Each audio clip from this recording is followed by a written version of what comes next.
హే guys, C program day 4 short వచ్చేసి structure of C program అనమాట. So structure of C program అనేది link సెక్షన్తో start అవుతుంది అనమాట. So link section is nothing but the header file section.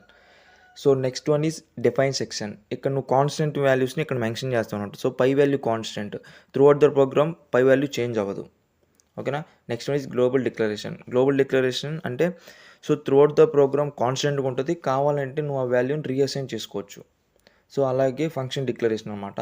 So next one is main section. Floor base open చేస్తే so ఆ main సెక్షన్లో నువ్వు దాన్ని బాడీ ఆఫ్ ద మెయిన్ రాస్తావు అనమాట.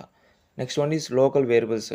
నువ్వు ఆ బాడీ ఆఫ్ ద మెయిన్ సెక్షన్లో ఏవైతే నువ్వు వేరియబుల్స్ వాడాలనుకుంటున్నావో అవి అక్కడ డిక్లేర్ చేస్తావు. So body of the main function అంటే మన ప్రోగ్రామ్ రాస్తాం. So next one is function body. So చెప్పే కదా ఫంక్షన్ డిక్లరేషన్, దాని యొక్క బాడీ నువ్వు ఇక్కడ రాస్తావు అనమాట. సో మీకు ఇంకా క్లారిటీగా వీడియో కావాలంటే నేను ఫుల్ వీడియో అప్లోడ్ చేశాను. So watch it. Thanks for watching.